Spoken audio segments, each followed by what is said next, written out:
सच्ची शिक्षा। एक समय की बात, किसी जंगल में एक साधु महात्मा का आश्रम था। जंगल के बीचों बीच आश्रम बहुत ही एवं मन को शांति प्रदान करने वाला।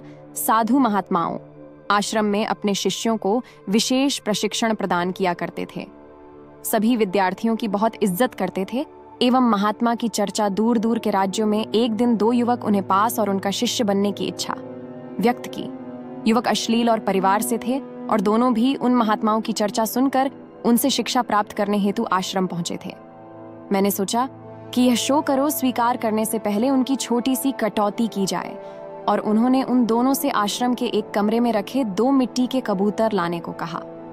दोनों कबूतर बहुत ही सुंदर थे तथा उन पर विशिष्ट प्रकार की कलाकृति की गई थी, जिसे बेहद चमक रहे थे। महात्मा ने एक कबूतर दोनों युवकों के हाथ में और उसे कहा कि आपको आपके हाथ में दिए हुए कबूतर की गर्दन तोड़ने को, यह तो बहुत ही सरल और इससे शिक्षा हासिल होगी, और से शुरू करें।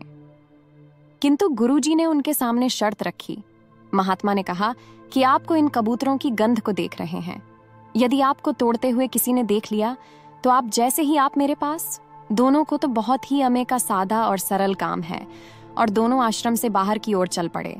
एक युवक आश्रम से थोड़ी दूर गया और उसने देखा कि यहाँ कोई देख ही नहीं रहा है, दूर दूर तक कोई दिखाई नहीं दे रहा है। तो मैं गर्दन तोड़ देता हूँ और गुरुजी से जाकर यह बात कहता हूँ। दूसरा युवक हाथ में उस कबूतर की कलाकृति के लिए दूर जंगल में चला गया।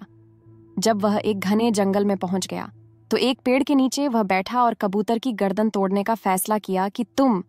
जैसे ही वह गर्दन तोड़ने वाला था, उसकी नजर उस पिंड पर बैठे एक पक्षी पर पड़ी, तो उसने सोचा कि अगर मैं यहाँ गर्दन तोड़ दूंगा, प्रिय पक्षी मुझे देख रहा है, मुझे कोई और तरीका अपनाना होगा। कुछ विचार करने के बाद वह युवक पास की झाड़ियों में जाकर छुप गया। उसे लगा इन झाड़ियों में मुझे कोई नहीं देखेगा और मैं गुरुजी का दिया हुआ काम पूरा कर पाऊंगा। किंतु उसने देखा कि झाड़ियों में छोटे छोटे पतंगे और मक्खियां पी, तो वह भी उसे देख रही है। यह सोचकर वह झाड़ियों में भी कबूतर की गर्दन नहीं तोड़ पाया।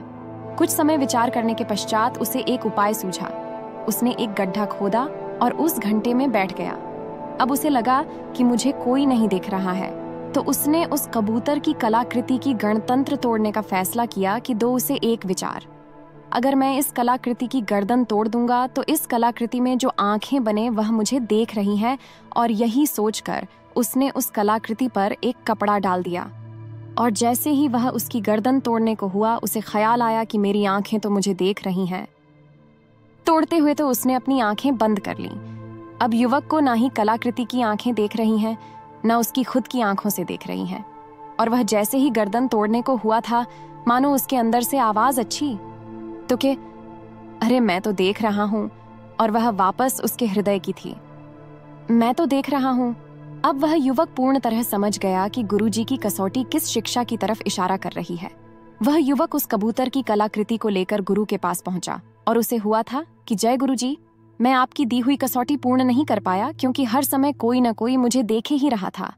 अंत में मुझे आभास हुआ कि अगर बाहरी दुनिया कुछ नहीं देख रही, तो मेरे भीतर बैठी हुई अंतरात्मा तो मुझे हमेशा देख रही है। इसी कारणवश गुरुजी, मैं आपकी कसम रोटी पूरी नहीं कर पाया। इस बात के लिए देख रही है। इसी कारणवश गुरुजी, मैं आपकी कसम रोटी पूरी नहीं कर पाया। इस बात के लिए मैं आपसे क्षमा प्रार्थी हूँ। गुरुजी ने कहा, हे नवयुवक, तो इस कसौटी में असफल रहीं, किंतु पूर्णतः सफल हुए, और यही शिक्षा। इस कसौटी के माध्यम से मैं आप दोनों को देना चाहता था। हर एक मनुष्य तो यह स्मरण रखना चाहिए कि हमारी हरे कृष्णा और कर्म पर परमात्मा की ऐसा कोई भी कार्य उस अपार शक्ति से छुपा हुआ नहीं है। इसलिए कोई भी कार्य अगर इस बात को ध्यान में रखकर किया जाएगा, तो अनुचित कार्य करने से पहले हमारे कद अब स्वयं रुक जाएंगे।